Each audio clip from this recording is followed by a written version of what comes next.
শয়তান যখনই বলেছে আল্লাহ আমি যেন মানুষের রূপ ধারণ করতে পারি, আল্লাহ বলে দিলাম, কিন্তু একটা জিনিস তোর কাছ থেকে কেড়ে নেওয়া হলো। আল্লাহ কি? পৃথিবীর সব বাড়ির রূপ ধারণ করতে পারবি, আমার হাবিবের রূপ ধারণ করার ক্ষমতা তোমার কাছ থেকে কেড়ে নেওয়া হলো। জোরে বলুন সুবহানাল্লাহ। ওই জন্যে যার স্বপ্নে আল্লাহ নবী সাল্লাল্লাহু আলাইহি সাল্লাম আসবে এটা কখনো মিথ্যা নয়। জোরে একবার বলুন সুবহানাল্লাহ। কেন? আল্লাহ নবী সাল্লাল্লাহু আলাইহি সাল্লামের রূপ ধারণ করার ক্ষমতা আল্লাহ শয়তানের কাছ থেকে কেড়ে নিলেন। শয়তান এরপরে বলল আল্লাহ মুঝে হাতিয়ার দে, আল্লাহ আমাকে হাতিয়ার দাও, অস্ত্র দাও। কি করবি? আমাকে তো অস্ত্র ব্যবহার করতে হবে। একটা নামাজিকে আমি কিভাবে ভটকাবো, একটা মুসলমানকে কি করে ভটকাবো, আমাকে তো রাস্তা দাও। আল্লাহ বললেন ঠিক আছে কি লিবি বল। বললে আমার প্রথম অস্ত্র হচ্ছে বদকার নারী। প্রথম অস্ত্র কি বললাম বাবা? বদকার নারী, নোংরা নারী, বদ্দিন নারী। বদকার নারী হচ্ছে আমার অস্ত্র এক নম্বর। হাম্মাম সেটা তবদিল হয়ে এখন হয়ে গেছে 5 স্টার হোটেল, যেখানে অবাধে নারী পুরুষ মিলামিশা করে, যেখানে মদের ফোয়ারা চলে। বলে ওটাও আমাকে দে। আল্লাহ বলে লে, আর কি চাস? বলে জুয়োটা আমার হাতিয়ার, গাঁজা আমার হাতিয়ার, মদ আমার হাতিয়ার, আর কি চাস? লটারি আমার হাতিয়ার। আল্লাহ সব দিলেন, সব লিখলেন, কিন্তু যারা আমার নেক হবে তাদের ধারে কাছে তুমি ঘেঁষতে পারবে। আমি আমার যুবকটিকে বলে যাব, নোংরা নারীর কাছ থেকে নিজেদের নজরকে সরিয়ে রাখো। আজকে জানেন কষ্ট লাগে, দুঃখ লাগে, উলামারা আছে, উলামারাও জানে আজকে আমাদের সমাজের এক শ্রেণীর যুবক আর যুবতী তারা তাদের যৌবনটাই মোবাইলে অর্ধেক শেষ করে দেয়। অর্ধেক মোবাইলে তাদের যৌবন শেষ হয়ে যাচ্ছে। আমাদের মতো মৌলবীরা বললে তাদের গায়ে লাগে। আমি বাস্তব কথা বলে যাচ্ছি। আর জানেন ইসলামের সব থেকে বেশি ক্ষতি কাদের দ্বারা করা হচ্ছে? একটা মূর্খর দ্বারা নয়, একটা মূর্খর দ্বারা নয়, বেঈমান আর কাফেরদের দ্বারা এবং শিক্ষিতদের দ্বারা এই সমাজকে কলঙ্কিত করা হচ্ছে। বেঈমান, কাফের এবং শিক্ষিতদের দ্বারা। ওই জন্য সকলকে বলছি আজ থেকে সবাই হালাল পথে চলবো। জোরে বলুন ইনশাআল্লাহ। তিনটে কথার উপরে আমল করলে আল্লাহ আপনার মালে বরকত দিবে। কটা বললাম? তাড়াতাড়ি বলুন কটা? তিনটে।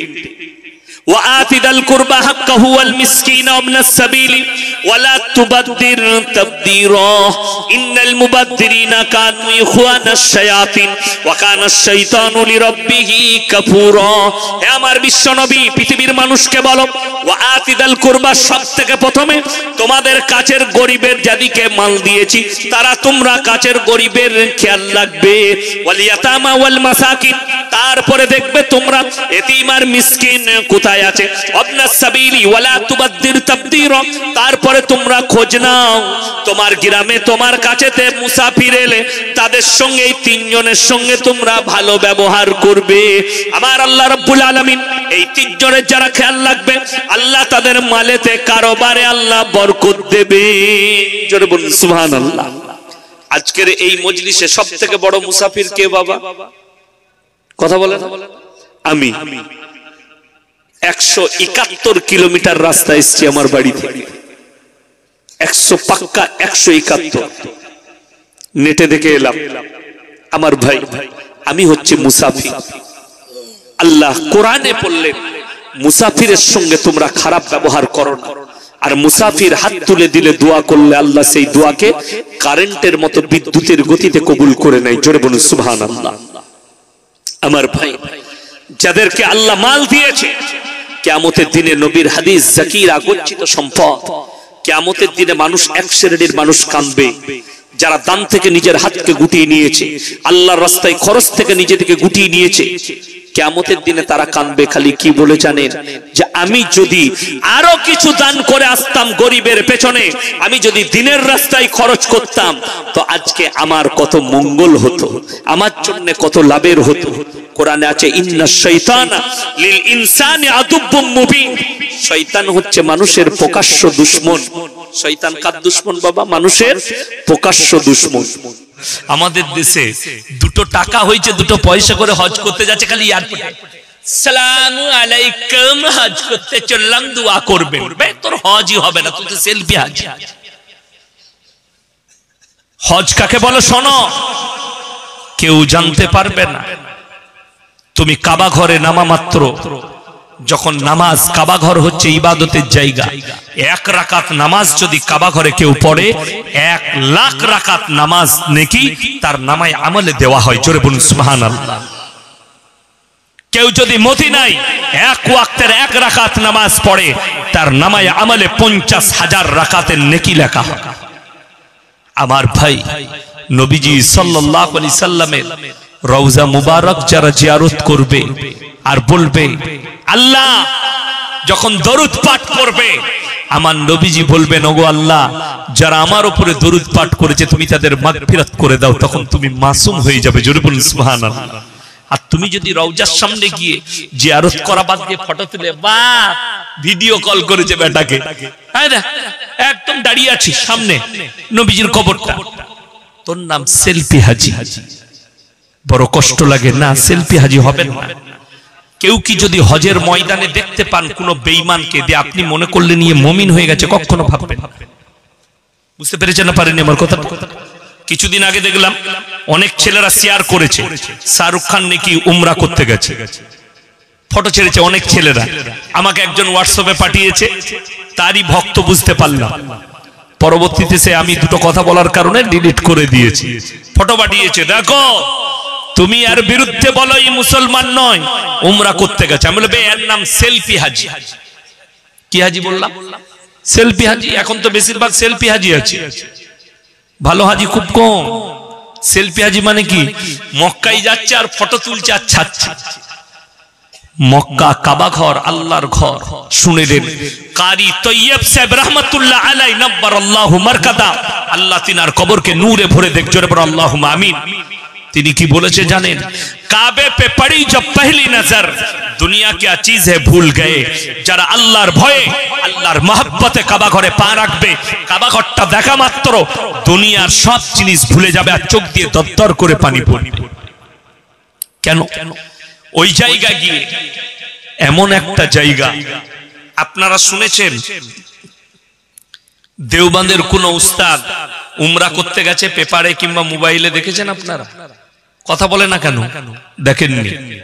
সাহারানপুরে ফুরফুরার কোন হুজুর যাচ্ছে, ফেসবুকে ছেড়েছে যে আমি উমরা করতে যাচ্ছি, যাইনি, ছাড়েনি। কেন? উলামারা তারা যায় না উমরা করতে? সবাই যায়, কিন্তু তারা কিন্তু সেলফি হাজি নয়। উলামারা, হুজুররা কিন্তু সেলফি হাজি নয়, এই জন্য ফটো ছাড়ে না। সব থেকে বড় দোষের কি জানি? কালিকাপুর মাদ্রাসা আপনাদের কাছে, ওখানে এমন এমন শিক্ষক আছে যাদের জুতো সুজা করতে হবে। আমাকে জিজ্ঞেস করবেন, সকালে গিয়ে ইয়াসিন ভাই বলে গেছে আপনারা ফরজ নামাজ আগে পড়েন না নফল আগে পড়েন? কথা বলে না? ফরজ আগে পড়ে, কিন্তু আমাদের দেশের লোক নফল আগে পড়তে চায়। বুঝতে পারেননি আমার কথাটা? হজ ফরজ হয়ে গেছে, এজেন্টরা বলছে হজ করার আগে তুমি একবার উমরাটা করে নাও, তুমি বুঝতে পেরে যাবে কিরকম কি ডিজাইন আছে। পটায় সেই এজেন্টটা তো পয়সা কামাবার জন্য করছে, দালাল। সব জায়গায় দালালি ভারতবর্ষ, এই হজেতেও দালালি আছে। রাগ করবেন, বাস্তব কথা বলছি। 100টা এজেন্ট ঘুরে বেড়াচ্ছে যার টাকাওয়ালাদের পেছনে। ও তুমি উমরা করনি? আমি আছি, আমাকে দাও পাসপোর্ট গুলো, তোমাকে আমি কালকে উমরা করিয়ে দিচ্ছি। বড় কষ্ট লাগে।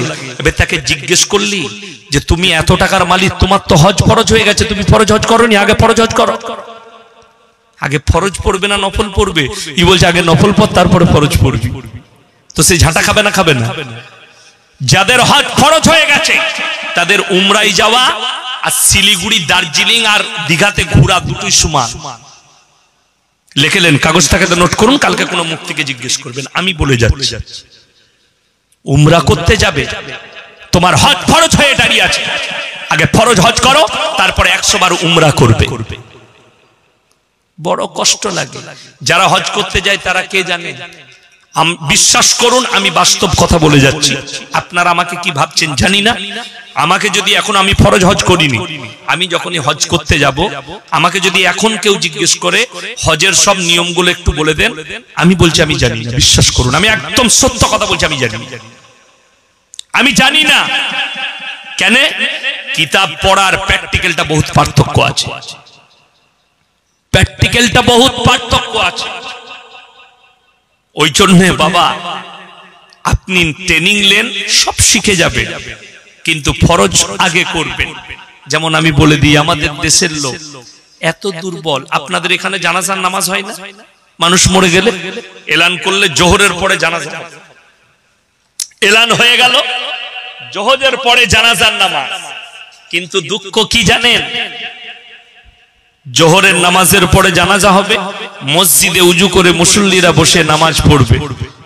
মসজিদে নামাজ হচ্ছে, আর একদল লোক থাকে, তারা উজু করে মসজিদের বাইরে বসে থাকে, হযরতরা জানাজা পড়বে। ঠিক বলছি না? তারা উজু করে বসে থাকে, জানাজা পড়বে। আচ্ছা, কেউ যদি জানাজার নামাজ ছেড়ে দেয়, সেটাতে গুনাহ আছে না গুনাহ নাই? গুনাহ নাই। কিন্তু কেউ যদি ফরজ নামাজ ছাড়ে, আমার নবী, বিশ্ব নবী বলেছেন, যার নামাজ নাই তার ইসলাম নেই। আমার নবীজির হাদিস, যার নামাজ নেই তার ইসলাম নেই। আর তুমি এই জন্য বড় পাপী, তোমার চোখের সামনে জোহরের নামাজ হচ্ছে আর তুমি নামাজ ছেড়ে দিচ্ছ, আর জানাজা পড়তে চাইছো ফরজে কিফায়া, যেটা ছেড়ে দিলে গুনাহ নাই। আর জোহরের নামাজ তোমার চোখের সামনে, যদি বলেন হুজুর আমরা তো দোয়া জানি না, দরুদ জানি না, নামাজ জানি না, আরে কমপক্ষে ইমামের সঙ্গে সেদিনে মাথাটা তো ফুঁকে নাও। যদি আল্লাহ কবুল করে নেয়, তুমি সব শিখে যাবে। আল্লাহর নবী সাহাবীরা দিন জানতো না, নবীজি শিখিয়েছেন কালমা পড়ার পরে। আল্লাহর নবী সাহাবীরা নামাজ জানতো না, নবীজি সাল্লাল্লাহু আলাইহি সাল্লাম শিখিয়েছেন। শুনেলেন, সাহাবীদের একটা ঘটনা শুনলেই বুঝতে পারবেন যে আপনি না জানার পরেও আপনি মাথা ঠুকবেন আর ইমামকে বলবেন, হুজুর আমাকে প্রত্যেকদিন একটা করে সূরা মুখস্থ করিয়ে দেন, দোয়াটা শিখিয়ে দেন, সানাটা শিখিয়ে দেন, দরুদটা শিখিয়ে দেন, আপনি নামাজটা শিখে যাবেন। আমার ভাই, আল্লাহর নবী সাল্লাল্লাহু আলাইহি সাল্লাম মসজিদে নববীতে মেম্বারে বসে আছেন, সাহাবীরা বসে আছেন। একজন ব্যক্তি নতুন ঈমান এনেছে। সে কি বলছে জানেন? ইয়া রাসূলুল্লাহ, আমি ঈমান তো এনেছি, কিন্তু সব করতে পারবো, নামাজ পড়বো, রোজা রাখবো, সব মানবো, একটা কাজ কিন্তু আমি ছাড়তে পারবো না। কি কাজ? বলে আমি প্রত্যেকদিন ব্যভিচার করতে চাই, এটা আমার নেশা, আমি যে কোনো মেয়ের সঙ্গে ব্যভিচার করব। হযরতে উমর ফারুক রাদিয়াল্লাহু তাআলা আনহু তলোয়ারটা তুলে দাঁড়িয়ে গেছেন, টুকরো টুকরো করে দেব, ইয়া রাসূলুল্লাহ হুকুম দেন। নবীজি বললেন, উমর ঠান্ডা হও, শান্ত হও, বসো। তাকে ডাকলেন, সেই সাহাবীকে, শোনো, হে আমার সাহাবী, তুমি আমার কাছে এসো। পিঠে হাত রেখে নবীজি বললেন, তোমার মায়ের সঙ্গে যদি কেউ ব্যভিচার করে, ইয়া রাসূলুল্লাহ, আমি রক্তের শেষ বিন্দু পর্যন্ত লড়াই করব। তোমার বোনের সঙ্গে যদি কেউ করে, তাকে টুকরো টুকরো করে দেব। তোমার মেয়ের সঙ্গে যদি কেউ করে, ইয়া রাসূলুল্লাহ, তার গর্দনটা আলাদা করে দেব। আমার নবীজি বললেন, হে আমার সাহাবী, তুমি যার সঙ্গে ব্যভিচার করবে সে কারুর মা, কারুর বোন, কারুর পিটি, কারুর স্ত্রী। নবীজিকে বললেন, ইয়া রাসূলুল্লাহ, আমি ইস্তেগফার করলাম, জীবনে আর কোনোদিন এই পাপ করব না। জোরে বলুন সুবহানাল্লাহ। আমার ভাই, আপনি যদি ইরাদা করেন যে আমি নামাজ পড়ব, নামাজ এমন একটা ইবাদত, কোরআনে আছে, ইন্নাস সালাতা তানহা আনিল ফাহশাই ওয়াল মুনকার, নিশ্চয়ই নামাজ এমন একটা ইবাদত, মানুষ যখন নামাজ পড়তে লাগে ভালো কাজের দিকে টেনে নিয়ে যায়, খারাপ কাজ থেকে বিরত করে। জোরে বলুন সুবহানাল্লাহ। আপনি তো নামাজটা পড়ুন, কিন্তু কষ্ট লাগে, আপনি অনুভবই করতে পারবেন যে ইসলামের কিভাবে সুট পায়েছে, কোরআন বিরোধী এজেন্ডা চলছে, ইসলাম বিরোধী এজেন্ডা, নবী বিরোধী এজেন্ডা চালাচ্ছে, যেগুলোকে মুসলমানরা বৈধ বলে গ্রহণ করে নিচ্ছে। আজকে কত তারিখ জানো? ডিসেম্বরের 22 তারিখ, কালকে 23, পরশু 24, তারপরের দিনই 25শে ডিসেম্বর। দেখিয়ে দেবো তোমাকে, হাজারো মুসলমান 25শে ডিসেম্বর খুশি করে কেক কিনে নিয়ে এসে সন্তানকে খাওয়াচ্ছে, নিজেরা খাচ্ছে। ঠিক কিনা? আপনারা বলতে পারবেন, ঈদের সময় খুশি করে, ঈদের আগের দিনে হিন্দু ভাইরা, খ্রিস্টানরা, ইহুদিরা, খ্রিস্টানরা লাইন লাগিয়ে সেমুইয়ার লাচ্চা কিনে কালকে ঈদ পালন করব। কথা বলেন না? করেন, কিন্তু আপনি করেন, কিন্তু মুসলমান করে।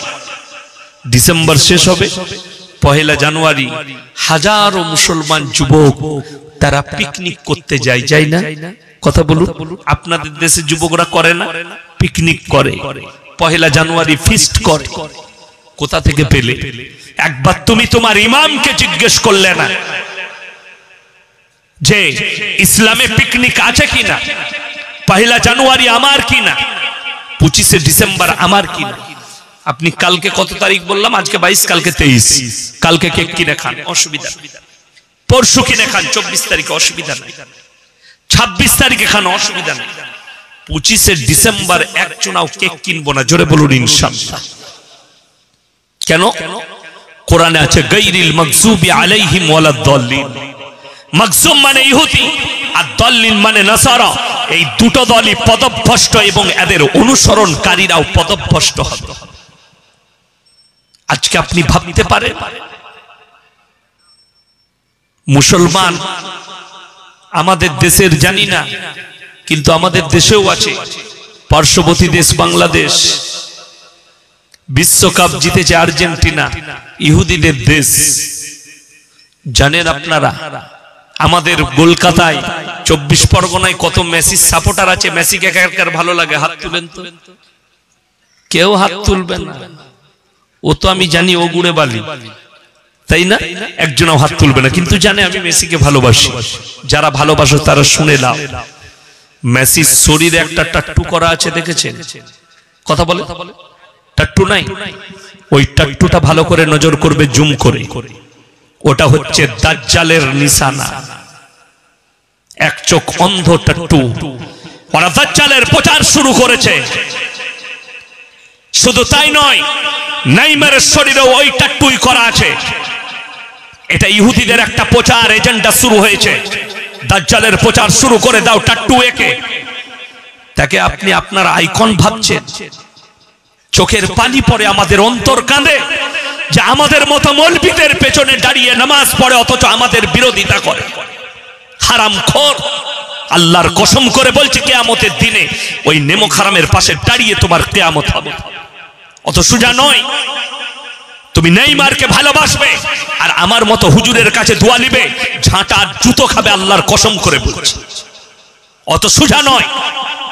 এই বাংলাদেশের কত হারামখোর আছে, বলছে জায়গা বিক্রি করে 10 লাখ টাকায় একটা আর্জেন্টিনার ঝান্ডা কিনেছে।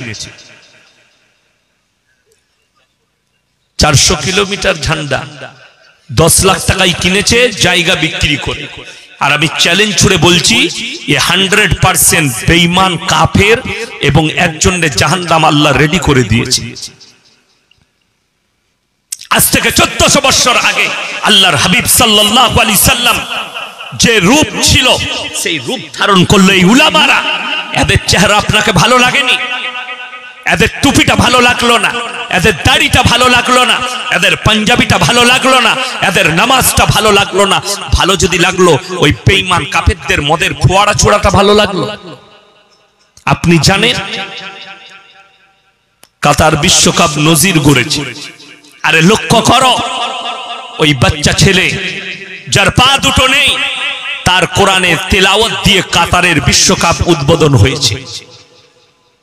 এমনকি ফাইনালের দিনে যেখানে মদ উড়ানো হয়, ওটা উড়াতে দেয়নি, নজির করে দিয়েছে।